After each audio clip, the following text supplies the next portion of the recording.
So, hello guys! What's up? It's me again, si Mima Alicia nyo at nagbabalik ulit para sa ating panibagong video. So, ito na nga po guys. Alam nyo, grabe talaga mapraning, no? Grabe talaga kung mag-isip itong mga Duterte's Bobos supporters. Kasi itong mga DBS na to is suportado nga dito kay Alice Guo. So ngayon, matatandaan nyo, kahapon, 'di ba, sa Senate hearing, binulat-lat ni Senator Jinggoy Estrada itong kanyang love life, kung single pa ba, kung may asawa, may boyfriend, may ka-live-in partner. Ang problema dito, guys, binigyan ng mali siya ng mga DDS, yung pinupunto po dito ni Senator Jinggoy Estrada na yung mga nalilink na pangalan ng iba't ibang klase ng mga mayor ay sangkot po. Yung tinutukoy dito natin guys na jowa ko no, ni Alice Guo ay nagmamanage daw po, sangkot daw po allegedly dito sa illegal activities dito sa Pogo. Kaya po tinanong yan ni Senator Jinggoy Estrada kasi meron siyang narinig sa first-hand information niya na itong jowa, allegedly ko no, ni Alice Guo ang nagpapatakbo sa Pogo operation. Now, ginawa nila ng issue itong si Senator Jinggoy Estrada. Kasi ito yung tanong niya ni Senator Jinggoy Estrada. Pakinggan nyo muna pakinggan nyo muna. Naungkat din sa hearing ang love life ni Mayora. Wala ka asawa? Wala po. Boyfriend? Wala po. Sigurado? Sigurado po. Wala ka live-in partner? Wala po. Kinikilig pa. Yung live-in partner mo nagmamanage ng Yun na. Pogo operations mo sa Bomban? Hindi po. Sigurado ka? Sigurado po ako. Wala ka relasyon sa isang public official? Wala po. Marami na po sila nalilink po sa akin simula po na buksan pong issue.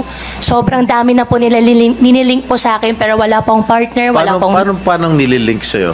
Romantically? Or what? Or what not? Yes po, Your Honor. Sino-sino? Huwag na po natin pag-usapan. No, because this is not a laughing matter because I have received a very reliable information that you have a live-in partner that manages the Pogo operations in your town. Your Honor, hindi po, wala pong katotohanan po yun. Okay. I hope sana na nagigets nyo yung punto natin dito. Na kaya tinanong ni Senator Jinggoy Estrada itong question na kung may love life ba, may live-in partner, may asawa, may kinakasama. Kaya niya natanong yan kasi meron siyang na-receive according sa kanya, sa first-hand information niya, na itong di umano ka-live-in partner ni Alice Guo is isa daw po sa mga nagmamanage ng illegal activities, Pogo, doon nga po sa Bamban. Ngayon, dahil nga medyo may tililing kung mag-isip itong mga DBS, Duterte's Bobos supporters, ginawa nila ng issue itong si Jinggoy. Alam niyo ba guys, kung ano yung issue nila kay Jinggoy? Nagseselos daw po si Jinggoy Estrada. Kundi ba naman may mga sapak sa pag-iisip.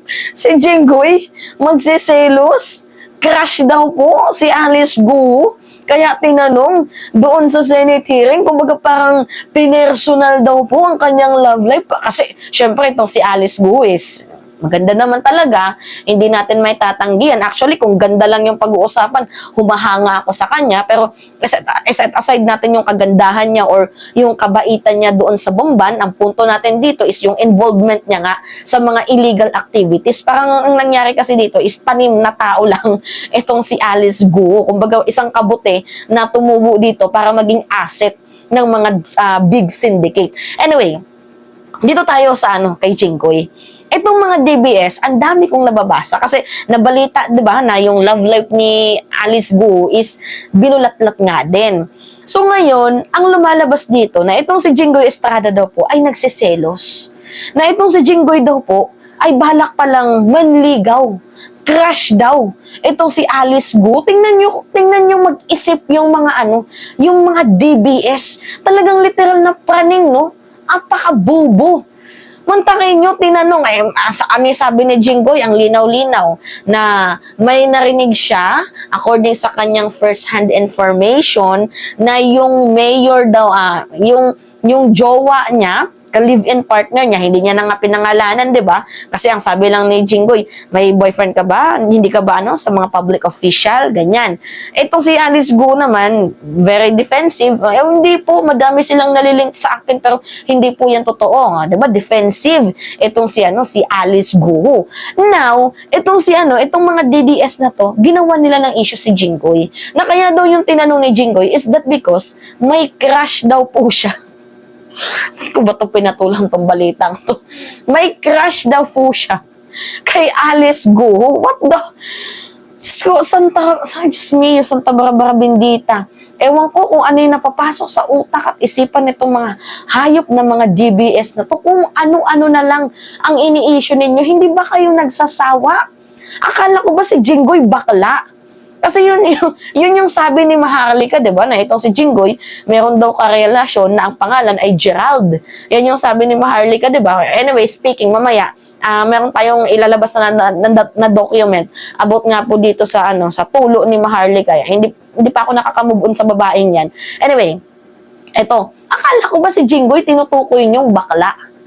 Kasi di ba sabi ninyo na itong si Jinggoy ay meron daw pong kinakalaguyo na lalaki na ang pangalan ay Gerald.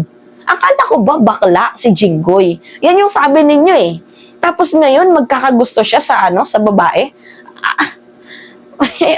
Ewan ko dito sa mga sa mga DBS na to. Napaghalataan lang kayong mga merong mga kinikilingan, merong mga pinapanigan. Alam nyo, yung punto dito, kaya tinanong, kasi nga, gustong malaman kung may karelasyon kasi pwedeng imbestigahan yon yung karelasyon niya na baka involved nga sa mga illegal activities kasi nandito tayo para alamin yung totoo.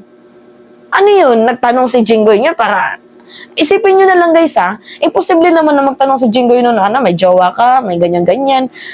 Sa Senate hearing pa mismo, imposibleng magtanong siya ng ganun dun. Tapos ang balak niya lang, ang punto niya lang is manligaw. Crush niya, nagsiselos siya. Diyos ko po. Ano ba yan? Takero, nako, inaagawan ka ni Jinggoy. Kasi si Takero Miyamoto, crush niya. Itong si Alice Go. Diyos ko po, ano ba yan? Takero, landi-landi mo. Diba? So, ang pangalan pala guys, ng nalilink na mayor kay Alice Go is, ano pangalan nito? Wait lang guys Kalugay. Si Kalugay, Pangasinan Mayor Dung Kalugay. Yan po yung yung nalilink na kalaguyo di umano ni Alice Go na nagmamanage daw po ng Pogo operation doon sa Bamban. Alkalde din po. Yan po. Yung hindi man pinangalanan ni Jinggoy, pero pag sinearch nyo sa Facebook, yun po yung lumalabas. Ito pa nga yung mga picture, guys, ang sakit naman nito, Takero. Grabe yung tinginan nilang dalawa, may t-shirt pa, Alice Go. Talagang guguwo ang mundo ni Takero nito. Diba? Ito pa. Ay, naku. Shit, sakit Takero. Okay lang yan, Takero. Bawi ka na lang sa next life. Hindi kasi itong si Takero Miyamoto, alam nyo naman na best friend ko yan. Tatay ko pa nga yan. Suportado naman ako kung magkagusto siya dyan. Pero lagi kong pinapaalala sa kanya, Tay, national security yung pinag-uusapan natin dito, Walang problema kung magkagusto ka sa isang kabuti. Pero isipin mo din ang ating bayan. Sabi niya, minsan na nga lang magka-love life. Sisirain mo pa. Sabi niya, mas gwapo daw siya kay Kalugay. Di wow. Baka gawan ka din ng issue ng mga DDS. Hala, sige. sabi-sabi ka pa ng ng crush mo si Alice Gu. Itong si Jinggoy nga ginawa ng issue. Nako, ingat ka takero, baka ikaw din yung susunod na gawa ng issue. Anyway, yun po guys. Ganun talaga, no? Mga ganun, mga DBS. Anyway, it's me again, si Mima Alicia nyo, at nagbabalik ulit para sa ating panibagong video.